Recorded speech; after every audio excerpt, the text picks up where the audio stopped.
Bon, aussi dégoûtant que cela puisse paraître, la couleur et la forme de tes selles peuvent révéler bien des choses sur ta santé. Tout changement que tu remarqueras pourrait être le signe d'un sérieux problème de santé. Ne les ignore pas, regarde la vidéo jusqu'à la fin pour bien prendre soin de ta santé. La couleur de tes excréments. Comme tu le sauras sans doute, la couleur normale des excréments est marron. Cela peut légèrement varier de temps en temps selon ce que tu manges, mais un changement soudain de couleur sans raison évidente peut être un signal alarmant. Donc essayons de trouver ce que c'est. 1. Blanchâtre. Des excréments de couleur blanchâtre, grisâtre ou de couleur argile indiquent un manque de bile. La bile est ce qui rend les selles normales marron. Si elles sont plus claires, cela pourrait indiquer des problèmes de foie ou de gale, car ce sont des organes où la bile est produite et stockée. Cela pourrait signaler n'importe quoi, des voies biliaires bloquées, comme la gale ou encore une cirrhose. La gale peut te donner de sérieuses douleurs abdominales, et parfois il n'y a pas de signe de son existence, ce qui la rend plus difficile à diagnostiquer. Quant à la cirrhose, cela nuit irréversiblement à ton foie, donc sache que la détecter à temps pourrait bien te sauver la vie. Du mucus blanchâtre sur des excréments marrons pourrait être un signe de la maladie de Crohn, qui est une maladie inflammatoire chronique de l'intestin. 2. Verdâtre.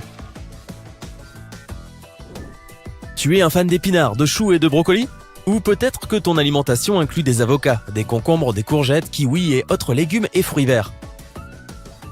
Alors tu n'as probablement pas besoin de t'inquiéter si tes excréments sont verts. Cette couleur peut être provoquée par la consommation de végétaux riches en chlorophylle, ce qui les rend verts, des boissons de couleur verte et des compléments alimentaires de fer. Si la nourriture n'est pas la raison, cela veut dire que tes excréments ont passé à l'étape de la digestion trop rapidement et n'ont pas eu le temps d'intégrer assez de bile et de bilirubine. Vous êtes toujours avec moi là? Accrochez-vous. 3. Jaunâtre. As-tu remarqué que tes selles étaient de couleur jaunâtre, couvertes d'un film gras et qu'elles laissaient même des petites taches de gras dans les toilettes? Les selles jaunâtres peuvent être un signe que tes voies biliaires sont obstruées et que ton corps n'a pas absorbé assez de gras. Quand ton système digestif ne parvient pas à bien digérer les aliments ingérés, l'excès de gras s'en va avec tes excréments. Une autre raison possible est le manque d'enzymes produites par le pancréas, ce qui pourrait indiquer une pancréatite chronique, une fibrose kystique ou une maladie cœliaque. Les gens atteints de cette dernière maladie ne peuvent pas manger de gluten, car le pain, les pâtes et autres aliments riches en gluten maltraitent leurs intestins. Pas de panique, si tu remarques une couleur un peu jaunâtre, cela peut signifier que tu as trop mangé de carottes ou que tu as bu trop de boissons de couleur jaune. Oui, cela pourrait bien se transformer en sel doré. 4. Noir. Des selles noires peuvent apparaître à cause de la prise de médicaments, comme l'aspirine, ibuprofène et des compléments alimentaires comme le fer. Ou à cause de sang dans les selles. Ce dernier facteur est évidemment une raison pour appeler de suite ton docteur. Une cause commune est bien sûr ton alimentation. Les aliments noirs et bleus comme les myrtilles, la réglisse, le chocolat noir ou gâteau et le jus de raisin peuvent donner cette couleur à ta matière fécale. Des suppléments de fer et la nicotine pourraient aussi provoquer ce changement de couleur. Si tu ne manges pas d'aliments sombres ou bleus, ni de compléments alimentaires en fer, tu devrais probablement t'inquiéter. 5. Rouge. Des selles rouges sont généralement la conséquence de ton alimentation. Les betteraves, la gélatine, les boissons rouges, les tomates. Réfléchis simplement à ce que tu as consommé récemment. 2 bols de soupe à la tomate? Bon, pas de quoi être surpris alors. Toutefois, si les aliments ne sont pas la raison principale, il est temps de consulter ton médecin. Du sang dans les selles est bien évidemment un signe inquiétant.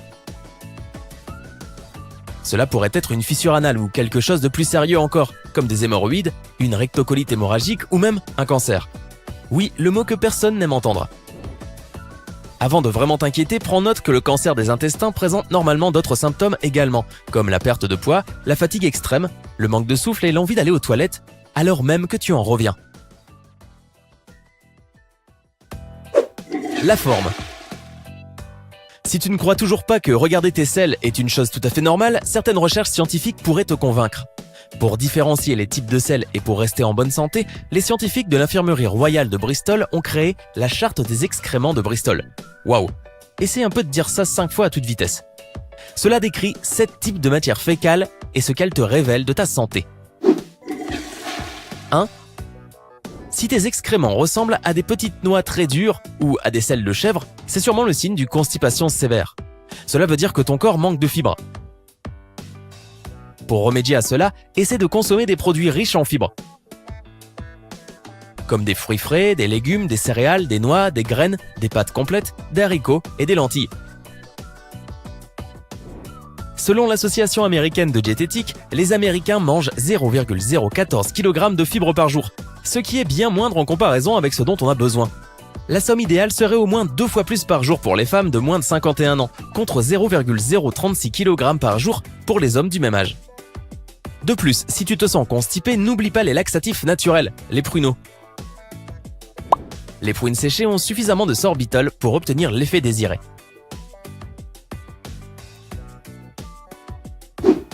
2.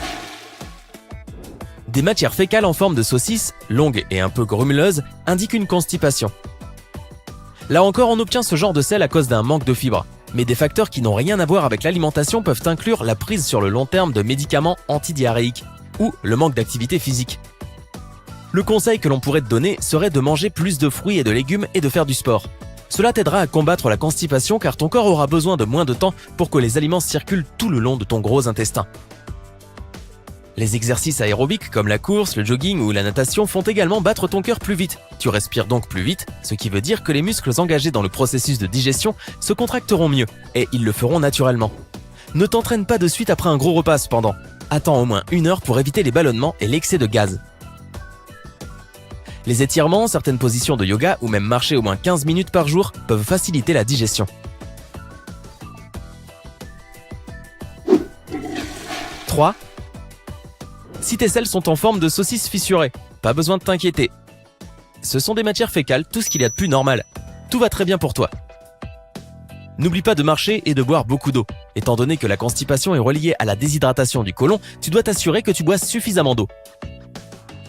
Lorsque ton corps est bien hydraté, ton côlon conservera une teneur en eau suffisante.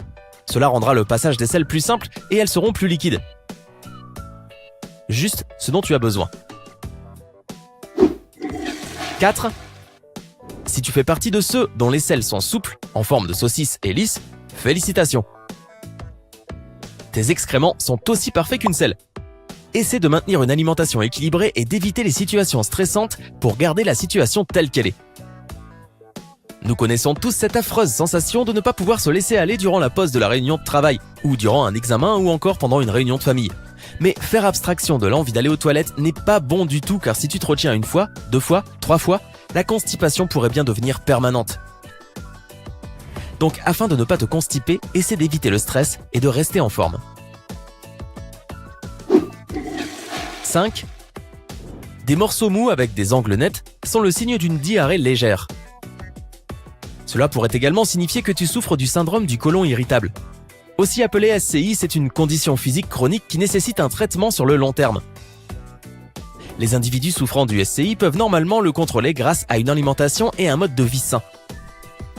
Pour t'aider, essaie de manger des aliments pauvres en fibres, tels que les bananes, les biscuits salés et les pommes de terre. Si tu veux en savoir un peu plus sur les associations alimentaires que tu devrais éviter car trop mauvaises pour ta santé, regarde cette vidéo. 6. Si tes selles ont des angles irréguliers, et si elles sont molles, on dirait que tu souffres d'une diarrhée légère. Rappelle-toi ce que nous t'avons dit à propos de manger plus de fibres. Eh bien, dans ce cas, c'est tout le contraire. Peut-être qu'il y a trop de fibres dans ton alimentation. Bois plus pour éviter la déshydratation et tiens-toi-en aux pommes de terre bouillies et aux bananes. Tu pourrais peut-être essayer les médicaments tels qu'Imodium ou le Pepto-Bismol. Cela aidera à ralentir le mouvement dans tes intestins et à mieux mouler tes selles. Si le problème perdure plus de 2 jours, consulte un docteur. 7. Les selles liquides sans aucune tenue sont le genre de selles que personne n'aime voir. C'est le cas lors des diarrhées sévères. Cela pourrait être un signe d'intoxication alimentaire, d'intolérance au lactose, d'infection bactérienne ou de prise de médicaments. Les antibiotiques, les brûlures d'estomac et les reflux gastriques dus aux médicaments et les médicaments de chimiothérapie sont souvent la cause. Bois beaucoup d'eau pour ne pas te déshydrater et essaie les médicaments homéopathiques. Les diarrhées sévères ne durent généralement pas longtemps. Si les symptômes persistent après 2 jours ou si tu ressens de la douleur voire de la fièvre, consulte un docteur.